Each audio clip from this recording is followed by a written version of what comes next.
This is a list of some debatable muscle cars. Looking back in time, these cars of the 70s and 80s were all inferior. Yes, the performance was good for the times, but overall quality, fit and finish, and reliability were dismal. You be the judge. First up is the 1980 Mercury Capri RS. The introduction of the third-generation Mustang had a big influence on Mercury because the brand got its own version in the form of a Capri in 1979. From 1970 to 1977, Mercury sold the Capri, which they imported from Germany, with 4- and 6-cylinder engines. However, in 1979, thanks to the Mustang, the Capri was new and featured a unique front-end design. Since it was a Mercury product, it was more upscale than Ford, but other than a few aesthetical changes, it was identical to the Mustang. As the performance version, Mercury introduced the RS model featuring a 2.3-liter turbocharged engine with a whopping 135 horsepower. The performance was expectedly bad, but the car looked cool with its big air intake on the hood, RS badges, and rear spoiler. Today, those RS models are quite rare, although not valuable or sought after by collectors. Next is the 1981 Chevrolet Citation X11. The Chevrolet X11 is an interesting car since most people can't decide how they feel about this model. It's a compact front-wheel drive hatchback Chevrolet produced from 1980 to 1985 with a powerful V6 engine and muscle car look. Maybe it would have been best to describe this car as a fine line between an American hot hatch and a compact muscle car because it features the main aspects of both segments. The Citation was a modern model that Chevrolet needed to fight the imports. It came in a wide range of flavors. The X11 featured a 2.8-liter V6 engine and 135 horsepower. Despite the fact that it doesn't sound like much today, it was solid power for the time. The X11 had a few more tricks up its sleeves, such as a sport-tuned suspension, sharper steering for better brakes. From the outside, drivers could differentiate the X11 by its special bulged hood and trim details. The magazine testers of the day spoke highly of the X11, saying it was much more than just a stronger engine and appearance package. Today, most people, especially millennials, consider the 1982 Citation X11 a collector's car, even though it doesn't come at collector car prices. Be sure to grab this car fast before its prices soar, though. Next on the list of debatable muscle cars is the Chevrolet Cavalier Z24. Although the Cavalier Z24 performance stats are nothing compared to modern cars, back in the late 80s, this was a hot car in the compact class. It was available as coupe or convertible. If you opted for the Z24 package, you would get a 2.8-liter V6 engine with a whopping 125 horsepower on tap. This meant the Cavalier Z24 was one of the fastest compact cars ever. It could even challenge the mighty Camaro at a stoplight drag race. The design was also reminiscent of the Camaro of the same vintage. The Cavalier Z24 provided to be popular among high school kids who couldn't afford the Camaro Z28 or similar performance machines. Next is the Dodge Shelby Charger. With front-wheel drive, the Omni platform, and turbocharged 4-cylinder engine, the Shelby Charger was not a typical muscle car by any means. However, it did provide a vivid performance, decent power, and good acceleration time.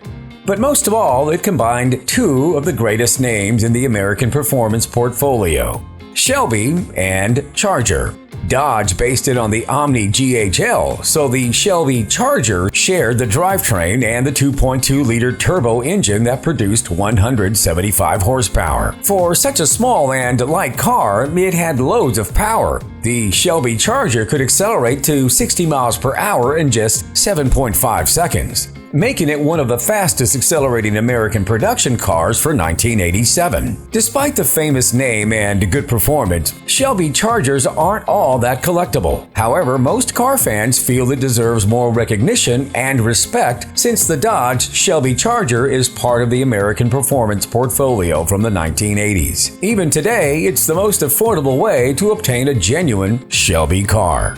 Next on the list of debatable muscle cars is the Pontiac Fiero. In the 1980s, everybody expected another GTO from Pontiac. However, they got a small sports car that was something Italians would build. It was a bold move for Pontiac to introduce a compact rear-wheel drive car, with the engine positioned in the center and pair it up with a 5-speed manual transaxle gearbox. For the standards of the day, this was the most advanced American production model. Car customers were hyped by the appearance of the Fiero and its cool modern design and advanced technology. The initial response was more than they expected, as in 1983, sales figures were over 130,000 cars. Unfortunately, Pontiac didn't develop the Fiero, and early models were badly put together. The engine power was not that great, and the interior was cramped.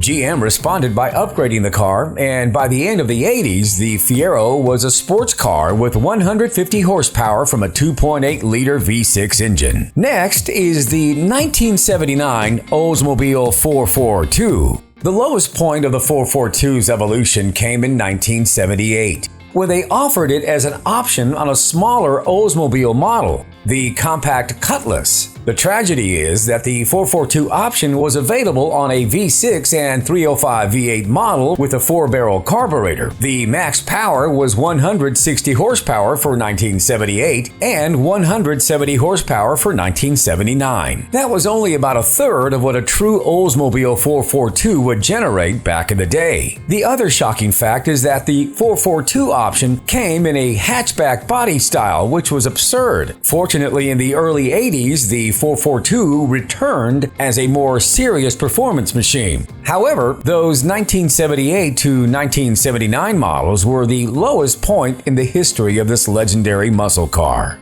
Next is the Pontiac Sunbird Formula. The Sunbird was a typical hatchback type GM compact of the 70s and was almost identical to the Buick Skylark or Chevrolet Monza. However, in the Pontiac version, the Sunbird had an interesting muscle model they called the Formula, with an optional V8 under the hood. Pontiac borrowed the name Formula from the Firebird lineup, which marked the model they equipped with a V8 engine. If you chose the Formula, you could get a 305 V8 engine with 165 horsepower and a hint of performance. Since the Sunbird was relatively light, you could call this Pontiac somewhat of a muscle car. You be the judge. Next is the 1991 Mercury Capri. Over the years, Mercury sold numerous models under the Capri name. First, it was just a trim level on a regular Mercury sedan, and then it was a rebadged Ford Capri from Europe. In the late 70s and early 80s, it was the Mercury version of a fox-bodied Mustang. However, in 1991, it was a new and separate model. Mercury wanted a compact convertible roadster, and this little car was exactly that. They assembled the 1991 to 1995 Mercury Capri in Australia on the Mazda 323 base and sold it in the US. The cool-looking two-seater roadster had a 1.6-liter engine and front-wheel drive. Despite being a decent car in all aspects, it failed to gain significant popularity, so they withdrew it from the market in 1994.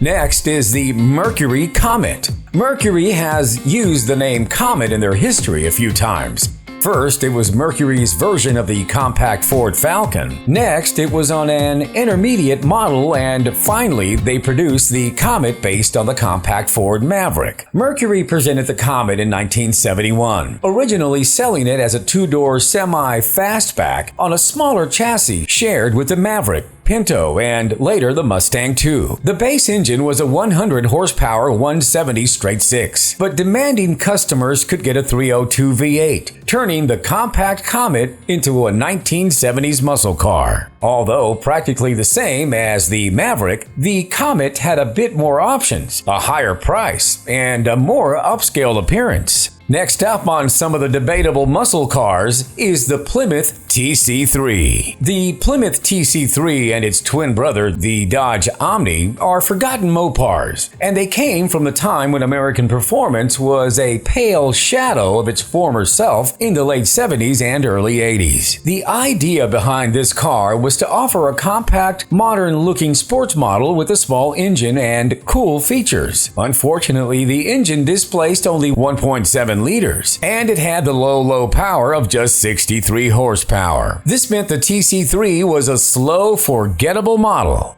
Next up is the Ford Mustang Cobra. The 1979 model year brought several major improvements to the Mustang range. First, they presented a new model featuring a modern design, updated chassis, and wider track. Second, they introduced an interesting performance version they called the Cobra. Although not as powerful or crazy as those Cobra jets before, the 1979 Cobra featured a 2.3-liter four-cylinder engine with 140 horsepower. And although this was pathetic even by the standards of the day, it was a step in the right direction. In fact, it helped the American performance market finally start to recover. Next up on the debatable muscle cars is the Plymouth Volari Roadrunner. Back in 1976, Plymouth introduced the Volari. It was a successful mid-size model they produced in many variants and exported worldwide. Also, it was the twin to the Dodge Aspen, featuring a rear-wheel drive platform, and it came with a wide arrangement of engines and sleek designs. Both Dodge and Plymouth had successful muscle models in the past, so the heritage was still strong when they introduced the Volari. This was the perfect platform for a muscle car if it weren't for the grueling emissions and safety regulations killing the performance. But Plymouth tried and presented the Volari Roadrunner that featured a 316 V8 engine delivering a measly 160 horsepower. However, what it lacked in the performance department, the Volari Roadrunner compensated in looks, and it had a full-body kit with rear window louvers and a spoiler. It even came with a cool graphics package and sports wheels. Next up is the Dodge Aspen RT. Like the Plymouth Volari Roadrunner, the Aspen RT was Dodge's effort to present a muscle car when they were almost impossible to construct and sell. However, the Dodge Aspen RT looked like the real deal. In fact, it even possessed some power to distance itself from similar attempts from other brands with disgraceful power outputs. So, under the ram air hood of the Aspen RT was a 360 V8 engine with 170 horsepower. But the selling point of this car was the looks. It came fully equipped with all the bells and whistles of the late muscle car era. In fact, it came with a body kit and stripes. Also, it had white leather tires, wide wheels, spoilers, and even a T-top option. It's just too bad the Aspen RT lacked the power of its ancestors. It could have easily earned a top spot in muscle car history.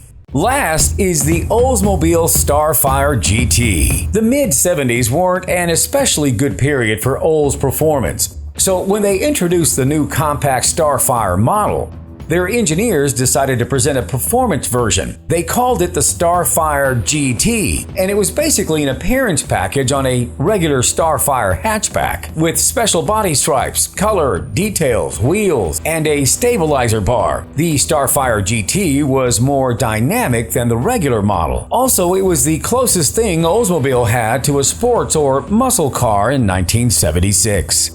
Well, there you have it, a list of some of the debatable muscle cars out there. Which one of these junior muscle cars did you like best? Leave us a comment below, debate about it, talk about it, let us know what you think. If you like this video, give us a thumbs up, subscribe, and hit that bell to be notified of future Boca Brother videos. Again, thanks for watching the Boca Brothers Car Reviews.